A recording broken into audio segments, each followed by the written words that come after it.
harus selalu husnudzon pada Allah.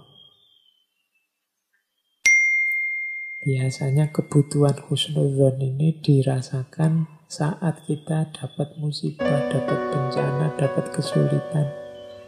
Banyak orang yang bertanya-tanya, apa salahku, apa dosaku, kok Allah tega memberikan cobaan ujian seberat ini.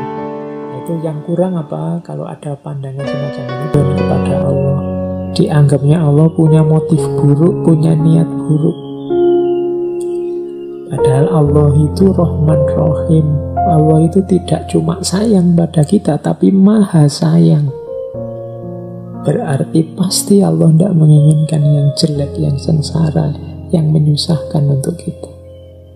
Hanya kita saja mungkin yang salah paham, atau kita sendiri yang milih susah, milih sengsara. Nah, husnudzon kepada Allah menurut Kiai Soleh ada dua level.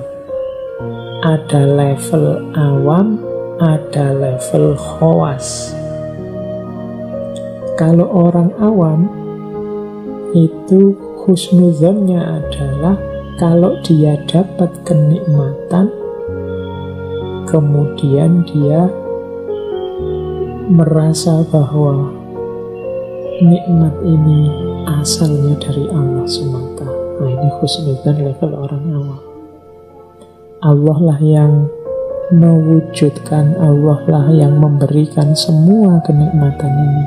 Makanya cirinya, buahnya husnudzon di level awam itu syukur dan mengharap rahmatnya Allah. Jadi orang awam berhusnudzon pada nikmat yang diberikan oleh Allah. Nah, ada yang lebih tinggi, yaitu husnudzonnya orang khawas, orang-orang khos, yaitu yang melihat pokoknya Allah ini maha sayang, maha cinta kepada hambanya. Meskipun yang kita rasakan ini sengsara, yang kita rasakan ini kesulitan hidup, yang kita rasakan ini ketidaknyamanan hidup, orang yang husnudzon di level khos ini menganggap bahwa semuanya merupakan kebaikan Allah kepada kita.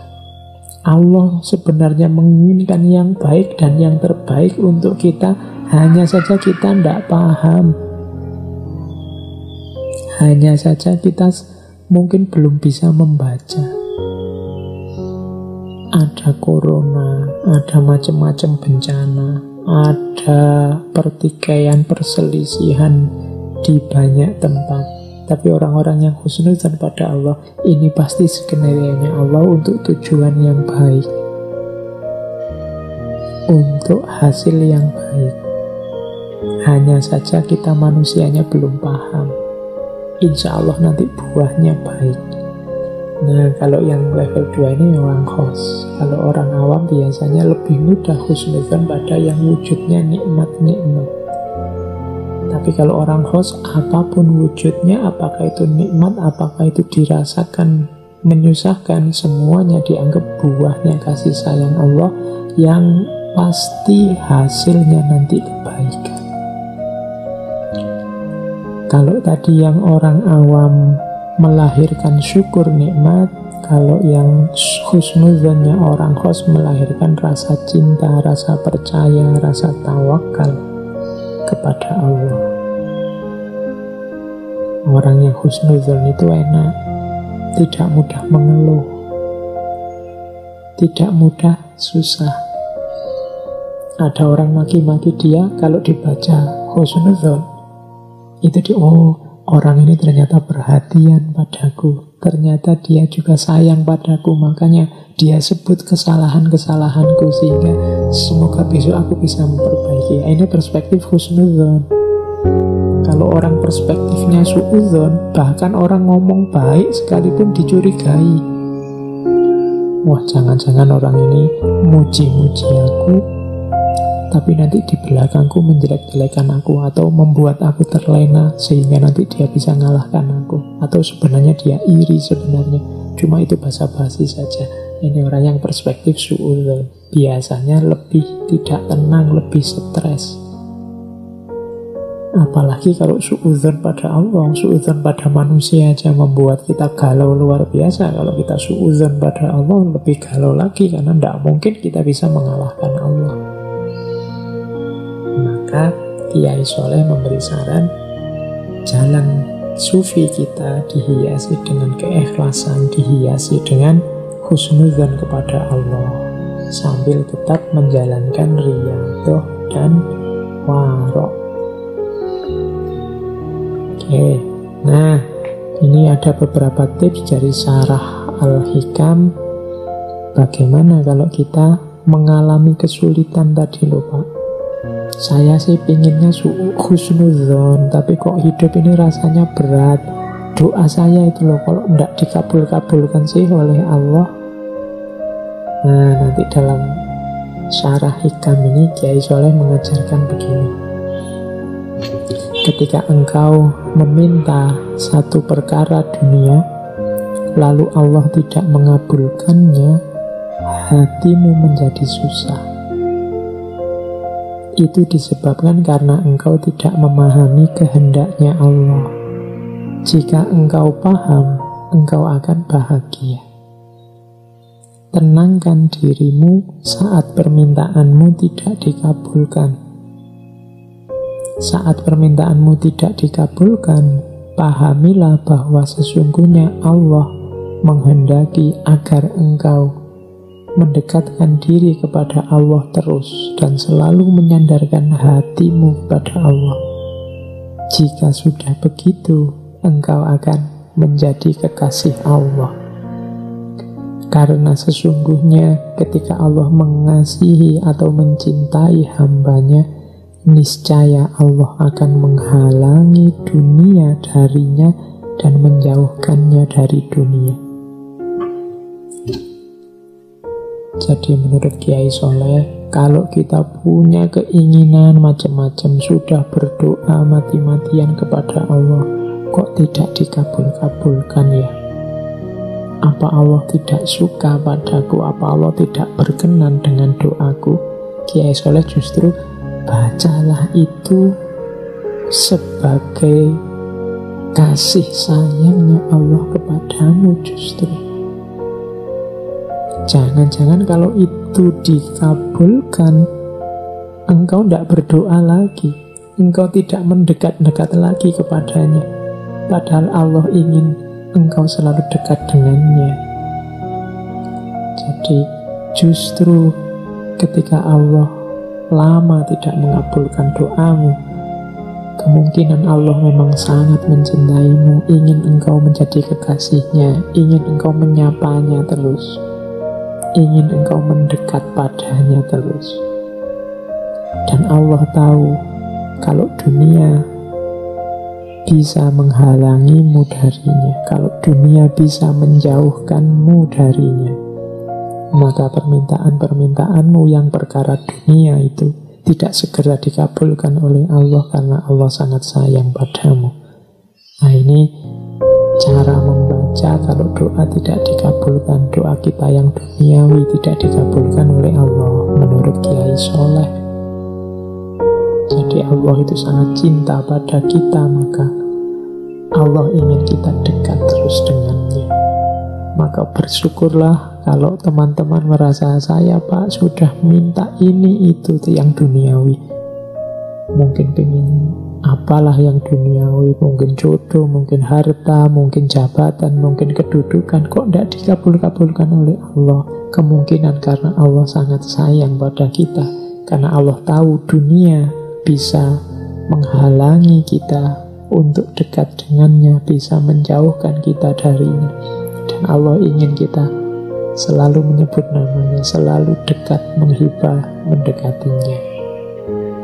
Ini cara Kiai Soleh mengajarkan kita menyikapi keinginan, kesulitan dalam hidup.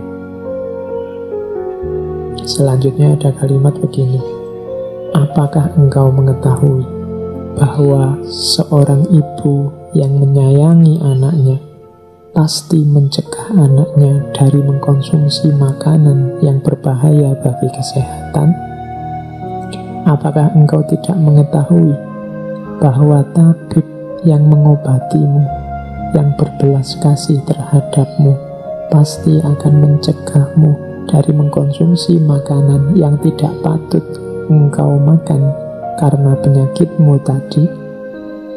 Padahal belas kasih Allah kepada hambanya itu melebihi belas kasih seorang ayah ataupun seorang ibu terhadap putra-putrinya. Ini penjelasan lebih jauh dari Kiai Soleh. Sebagaimana ibu yang sangat sayang pada anaknya, tidak semua yang diminta anaknya akan dikabulkan, apalagi yang membahayakan kesehatan. Juga seorang dokter yang bertanggung jawab terhadap pasiennya, yang sayang terhadap pasiennya, pasti akan mencegah kita melakukan hal-hal, memakan apapun yang merusak kesehatan kita. Jadi memang isinya larangan. Dokter itu kan melarang makan ini, melarang makan itu. Ibu juga begitu, anaknya tidak boleh ini, tidak boleh itu. Tapi larangan ini adalah simbol kasih sayang. Penolakan, tidak mengabulkan permintaan, ini sebenarnya simbol kasih sayang. Karena orang tua tahu bahayanya apa buat anaknya, dokter tahu bahayanya apa buat pasiennya. Persis seperti itulah bukti sayang Allah pada kita ketika Allah tidak mengabulkan doa kita persis seperti yang kita inginkan. Allah lebih tahu yang berguna, yang baik, yang bermanfaat untuk hidup kita. Di situ justru tampak kasih sayangnya Allah kepada kita. Nah, ini syarahnya Kiai Soleh terhadap Al-Hikam. Jadi ini makanya teman-teman tidak perlu galau kalau ada keinginan yang belum terkabulkan. Kalau ada cita-cita sudah lama berdoa kok ya ndak jalan-jalan, kok ya ndak dikabul-kabulkan. Kita hanya fokus pada dunia, kita lupa bahwa di balik doa yang tidak terkabul tersembunyi kasih sayang Allah yang sangat dalam pada kita. Keinginan kita itu kan hasil kalkulasi akal, keinginan, hasrat, nafsu kita yang bisa positif, bisa negatif karena terbatas daya jangkau akal kita. Tapi kalau Allah pasti tahu sampai detail, sampai mana manfaat dan mudaratnya untuk hidup kita. Jadi kadang-kadang memang sama Allah ya tidak dikabulkan 100% begitu saja. Karena Allah tahu kalau dikabulkan begitu saja justru jangan-jangan mudarat pada kita. Lah tapi Pak, ada itu orang yang hidupnya nakal, tidak pernah berdoa ibadah apalagi, tapi lah kok enak terus. Apakah itu juga menunjukkan Allah sayang pada dia? Itu nanti selanjutnya ada kalimat juga dalam syarah Hikam. Katanya Kiai Soleh, kalau situasinya semacam itu, takut dan khawatirlah jika dianugerahkan nikmat kepadamu sementara engkau selalu melakukan perbuatan maksiat, melanggar perintahnya. Takutlah jika nikmat itu adalah sebentuk istidratnya kepadamu jika engkau tidak menyadarinya. Jadi yang merasa Pak saya itu mungkin disayang Allah Pak, saya tidak pernah doa itu tapi keinginanku terkabul terus, apa yang saya inginkan itu wujud terus. Iya, itu bisa memang kasih sayang Allah yang tidak terbatas, atau jangan-jangan itu istidraj darinya. Tetap kita harus hati-hati. Jangan-jangan Allah tidak ingin kita mendekat-dekat padanya. Sehingga pokoknya kita mau apa diberi. Biar kita tidak sempat ingat Allah, tidak sempat ingin mendekat, tidak sempat ingin berdoa khusyuk. Wong yo kebutuhan kita terpenuhi terus. Jadi itu namanya istidraj. Kita juga harus hati-hati. Kemudian introspeksi. Takut dan khawatirlah, katanya Kiai Soleh. Karena apa-apa itu kan harus direnungi sampai dalam sebab akibatnya. Kadang-kadang kita ini merasa, wah saya ini mungkin lebih disayang oleh Allah dari dia. Dia hidupnya sulit terus, sementara aku lancar terus. Bisa jadi kenyataannya kebalikannya. Dia sangat disayang oleh Allah, makanya secara dunia dia sulit terus, sehingga dia berdoa terus, ingin mendekat terus ke Allah biar kesulitannya terselesaikan. Sementara Allah tidak terlalu dekat dengan kita, tidak terlalu sayang dengan kita, ingin kita menjauh, benci dengan kita, sehingga kita dibuat tidak ada momen yang memungkinkan kita untuk ingin mendekat secara serius pada Allah. Itu namanya istidraj. Cuma kadang-kadang kita tidak sadar ini. Nah, ini syarah dari Kiai Soleh terhadap Al-Hikam. Ketika Allah memberimu kemauan untuk melaksanakan perintahnya, menjauhi larangannya, berpegang teguh menaatinya, maka ketahuilah bahwa Allah telah menyempurnakan nikmatmu lahir batin. Maka hendaklah engkau mensyukuri dan meminta kekalnya nikmat tersebut. Ini selanjutnya Kiai Soleh menasihati kita, sudahlah keinginan-keinginan duniawi tidak perlu dikejar sampai sebegitunya. Diminta berdoa ya oke. Kalau tidak dikabulkan tidak usah galau. Ada yang lebih penting. Yang lebih penting apa? Kemauan untuk melaksanakan perintahnya, menjauhi larangannya, taat pada Allah. Ini justru yang paling penting. Mintalah selalu untuk dianugerahi Allah kemauan untuk menjalankan perintah, menjauhi larangan. Ini anugerah yang paling nikmat. Kalau Allah sudah menganugerahi ini, katanya Kiai Soleh, berarti Allah telah menyempurnakan nikmatmu lahir batin. Kalau kita masih mau sholat, masih mau puasa, masih mau zakat, masih mau sholat malam, alhamdulillah, inilah anugerah yang luar biasa dari Allah yang harus disyukuri. Tapi kalau permintaan-permintaan lain, doa-doa yang lain yang sifatnya duniawi, tidak harus terlalu dirisaukan. Jadi ini keinginannya Kiai Soleh agar kita lebih serius mendekat kepada Allah, tidak lagi tertipu oleh hal-hal kenikmatan-kenikmatan duniawi yang sementara, tidak lagi galau oleh kenikmatan-kenikmatan duniawi yang justru menjauhkan kita dari Allah, menjauhkan kita dari kedekatan kepada Allah. Nah, kalau diurut dari depan tadi kan diawali dari jangan lupa menjalankan syariat, kemudian jalankan syariat dari aspek lahir dan juga batin. Kemudian jangan mengandalkan amal, semuanya pasrahkan kepada Allah. Meskipun tetap jangan lupa juga untuk tetap berusaha, tetap beramal.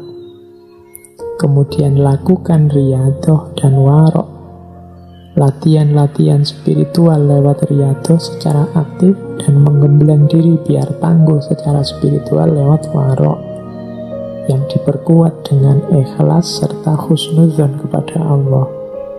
Dan jangan minta hal-hal, jangan terlalu terobsesi oleh dunia, karena kadang-kadang Allah menganugerahi suatu perkara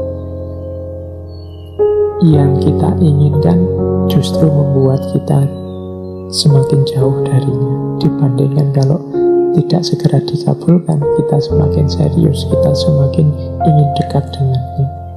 Kadang-kadang tidak terkabulnya doa menjadi isyarat bahwa Allah sangat sayang pada kita, ingin selalu dekat dan mendengarkan keluh kesah kita.